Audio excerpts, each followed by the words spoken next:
Vamos a la playa. Oh, oh. Hey man, I'm back! Oh, hey dude, what's up? Hey, what the fuck you up to now? Playing marksmanship. Have you seen how hard these aim shot hits for? Well, maybe if you finish it, then I will. Well, I mean, you still need talents, covenants and soulbinds, legendaries, rotations, and more. Yeah, how about more damage? I mean, what the fuck is with this turret spec? Hey man, it will be worth it in the end when this hits. Fuck, the target is dead.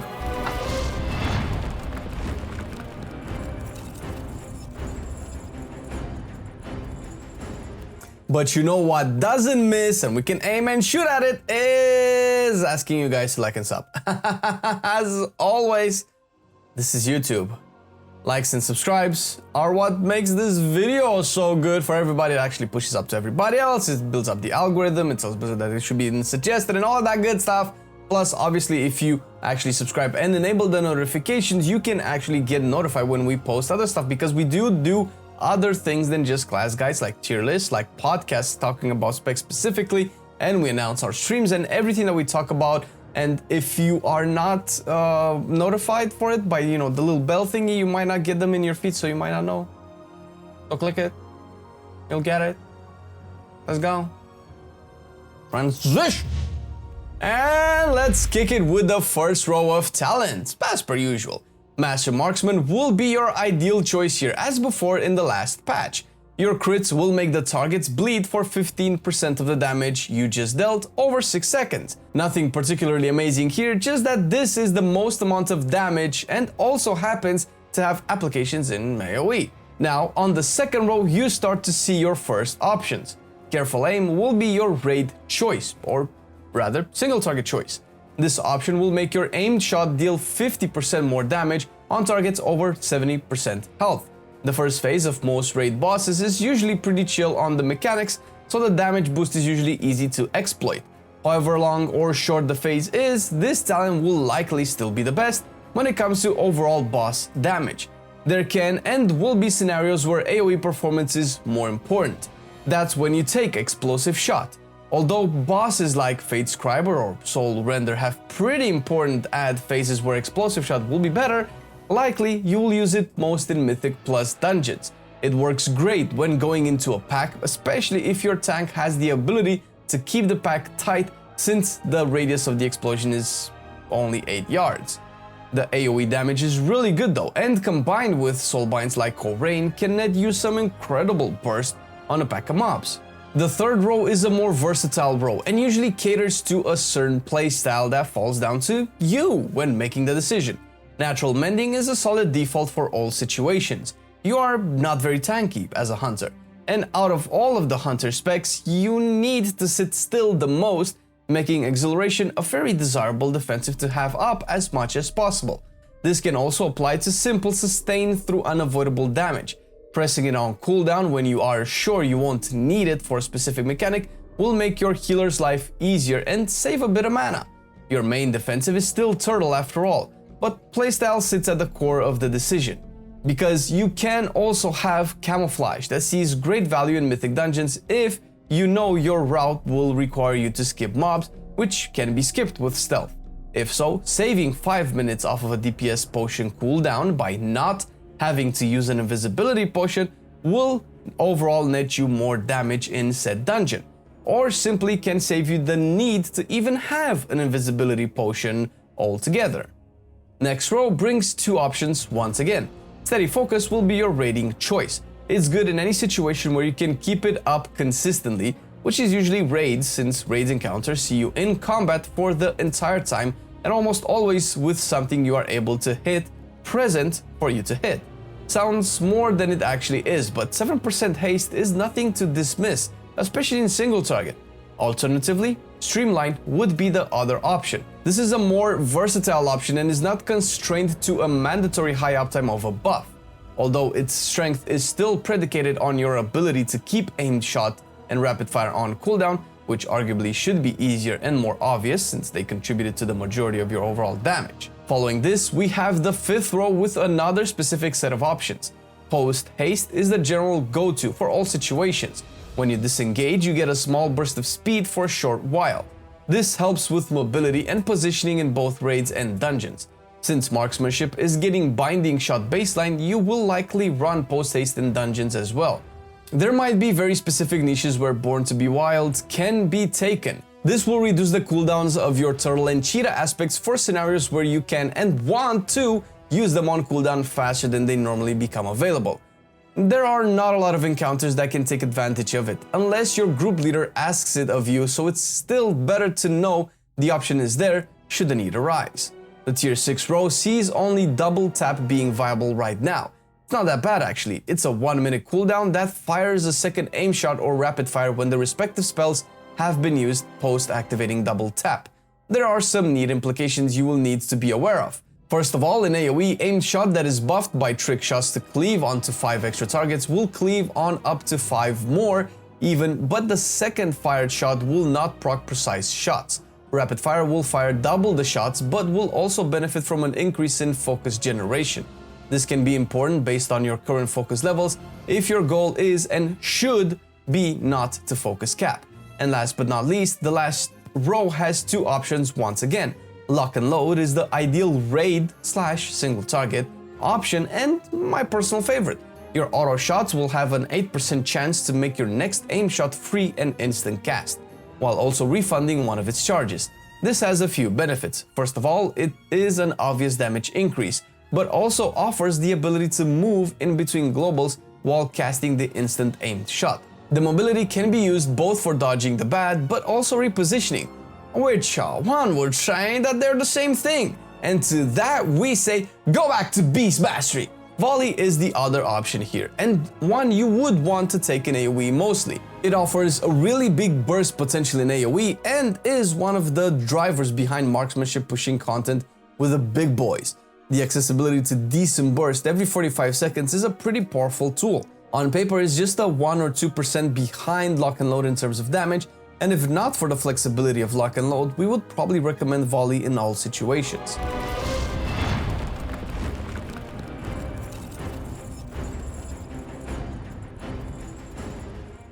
Stats. What is the haste cap?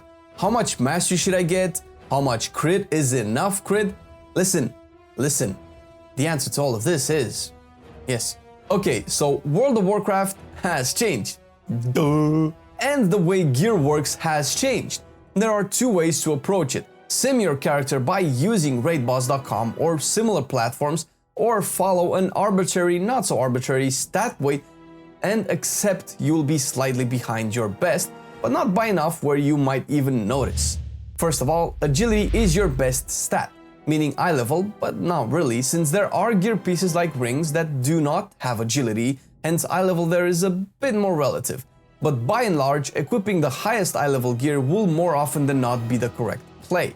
But if you really want to be testy here, weapon eye level is more important than any eye level stat or secondary stat you can possibly equip, since all your abilities scale off of your weapon's eye level. Following this, you will want to equip mastery and crit, with versatility and haste down last. The reason I just bunched all of these together is that their value is fairly close to each other and can oscillate based on your covenant or content that you do. For instance, Kyrian funnels a bunch of crit for you, making mastery be better, but if you are a Night Fae, you might find crit a bit better. Another argument is that haste can be even higher in single target due to how certain aspects of your build interact, like Streamline and Explosive Shot not scaling well with haste. This and more has been properly tested and put out publicly by the Trueshot Lodge community, which you should check should you want to dive deeper into what works for marksmanship under the hood. The same sim versus the 30-second argument before can be and should be applied to consumables as well, although with the consumables you will do overall better just sticking to some basics, such as Sinful Revelation being the best for single target and taking down bosses. It will increase your damage dealt to the target by 6% for 10 seconds, which can more or less have a close to 100% uptime on the target. Alternatively, Optical Target Embiggener will be ideal for AoE and any other encounter. Your chest can get Eternal Skirmish in single target encounters or Eternal stats otherwise. Eternal Agility is the only option for your boots, while Fortified Leech can be the best sustain option for your cloak, although Fortified Avoidance works pretty well to weed out those pesky AoE trickles of damage that seems to be the norm in both raids and dungeons nowadays. The Tenet of Mastery will work just as well for rings with the Masterful Jewel Cluster Gem for your socket. You can obviously replace these with their crit counterparts or any other of the secondary stat variants should your sim showcase it to be the ideal build. As for your alchemy consumables, the Spectral Flask of Power is pretty self-explanatory, and really, everyone should have one. All the cool kids are drinking it. Potion of Spectral Agility will work the best in all scenarios with the Shadow Core Oil weapon addition to your bow. Cause bows need lube too. Food can be either the feast or iridescent ravioli based on whatever secondary stat replacement you deem necessary.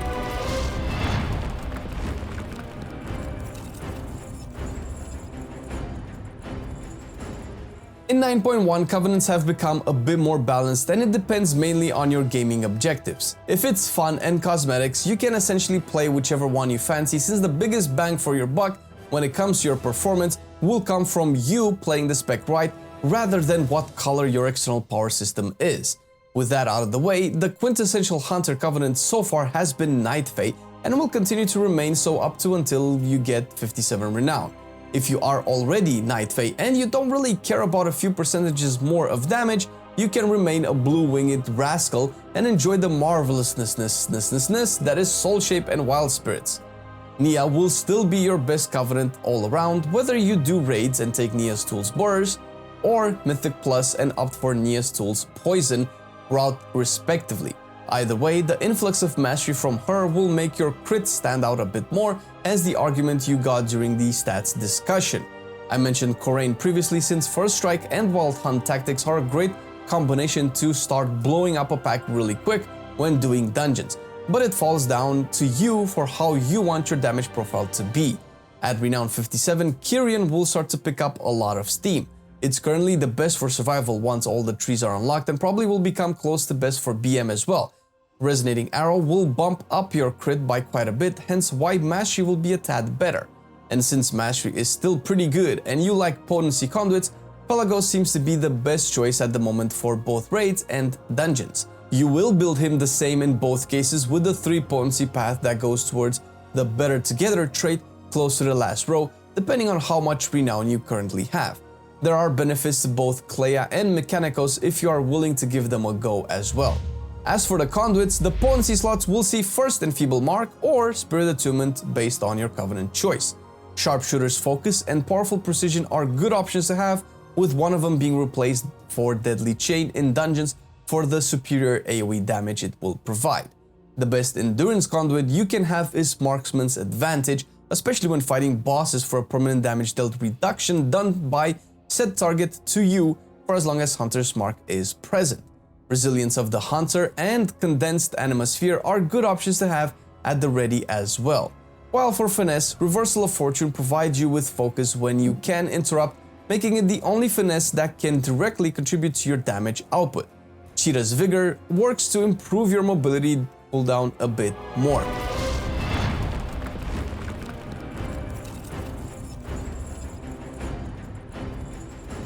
There are currently 2 noteworthy legendaries at this moment that you can reliably go for. Serpent Stalker's Trickery remains the best choice for raids similar to the previous raid tier. It makes your aim shot apply a Serpent Sting as well to the primary target, meaning that on fights with adds, it can be worth to target swap when using aim shot to spread Serpent Sting as much as possible. In Mythic Plus encounters, you want Surging Shots this time around. Rapid Fire will deal more damage and aim shot have a chance to reset its cooldown. This works well in consistent AoE encounters where you can take advantage of cleaving both abilities with trick shots. There are some arguments to be made about the Covenant legendaries, specifically the Night Fae and Venthyr ones. Some top hunters use them here and there, so it's up to you and if you unlock them via Renown with your Covenant if you want to use them. For trinkets, usually it's best to sim or test them out for yourself. Websites like bloodmallet.com and herodamage.com have rankings of how these trinkets sim on a template character for reference purposes. Inscrutable Quantum Device is a fairly safe bet if you can make sure you proc its stat buff and not some mana refund bullshit to your healers. They have Innervate for that. Salvaged Fusion Amplifier is one of the new raid trinkets that works well in single target, while old reliables like Anima Charged Battery still functioning peachy as well. In AoE, you can even use the Decanter of Anima Charged Winds, which pumps your crits to buff you with main stat. Since we still don't have tier sets yet, you need to contend with the next best thing. Or the one after that. Or the one after that.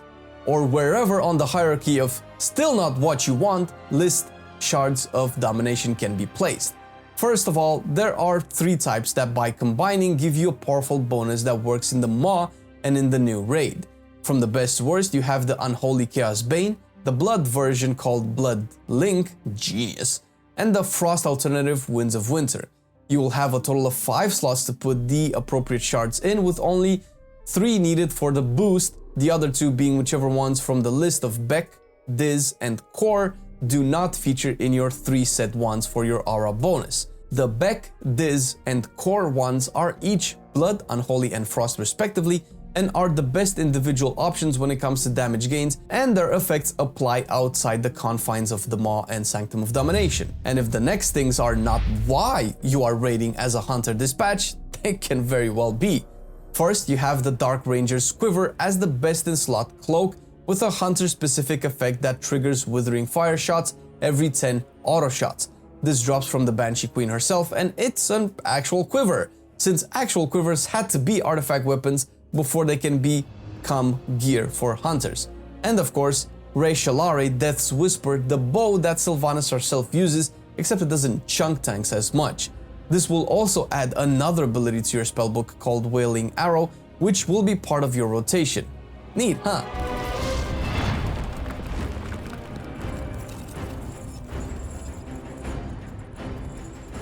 In your opener, you start with casting Double Tap around 8 seconds before combat, Steady Shot 2 seconds before that, and another Steady Shot to activate Steady Focus. Use Resonating Arrow and activate all trinkets and racials next.